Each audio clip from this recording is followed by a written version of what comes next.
Cette semaine, nous avons eu le droit à de nombreuses bandes annonces dont celle de Full Metal Panic Invisible Victory. Cette nouvelle série de la franchise est animée par le studio Xebec et a comme réalisateur Katsuichi Nakayama. Les retrouvailles sont prévues pour le mois d'avril. Alors que son équipe de production n'est toujours pas connue, l'adaptation animée du manga Jashin-chan Dropkick nous dévoile sa première bande-annonce. L'ambiance ne reflète d'ailleurs pas vraiment les genres de la série que sont l'humour et la tronche de vie. Sa diffusion débutera lors de l'été 2018. La communication autour de Sword Art Online Alternative Gun Gale Online s'accélère avec la présentation de son équipe de production et la mise en ligne d'une publicité. Le staff de la saga originale ne répond pas présent sur ce spin-off qui est réalisé par Masayuki Sakoi et animé par le studio 3Arts. Le résultat sera à découvrir à partir d'avril au Japon et en France via Wakanim.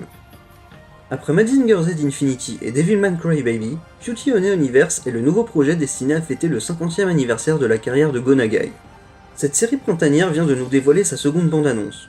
Rappelons qu'elle est réalisée par Akitoshi Yokoyama et animée par Production Read. Avec Major Second, Gulazzini est la deuxième série sur le baseball prévue pour le printemps, et cette dernière se dévoile un peu plus avec son nouveau visuel et sa bande-annonce. Autre point commun avec la présence de Ayumu Watanabe à la réalisation, tout comme sur un certain Major Second. Cette série est animée par le studio Dean et débutera sa diffusion au cours du mois d'avril 2018. 3 ans après son annonce, la nouvelle série de la franchise ZX Zillion of Enemy se décide à se dévoiler un peu plus. Nommée ZX Code Reunion, elle réunit le studio passionné et le réalisateur Yoshifumi Sueda qui avait déjà collaboré sur Rail Wars en 2014.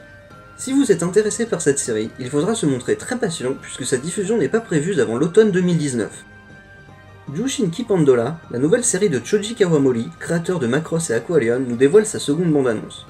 Encore une fois, les mechas sont au programme, tout comme le studio d'animation Satellite. Une diffusion mondiale est prévue sur Netflix, mais sans précision sur la sortie. De leur côté, les Japonais pourront découvrir cette série à partir du 4 avril. Terminons cette succession de bandes annonces avec Kakuryō no Yadomechi, une série de Gonzo qui est réalisée par Yoshiki Okuda. Adaptée d'un light novel, cette tranche de vie romantique se déroule dans un univers fantastique et elle doit elle aussi débuter sa diffusion lors du mois d'avril 2018.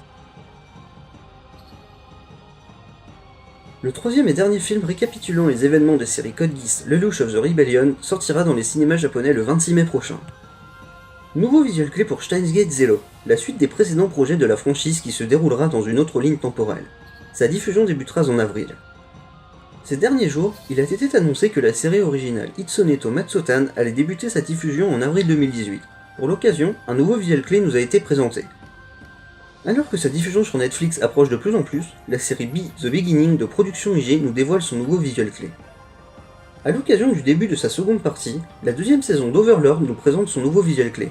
Rappelons que la série est à suivre en simulcast sur Anime Digital Network.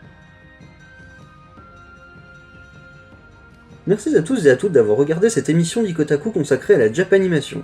Retrouvez-nous également sur les réseaux sociaux ou sur notre site. Quant à nous, on se retrouve la semaine prochaine pour une nouvelle vidéo.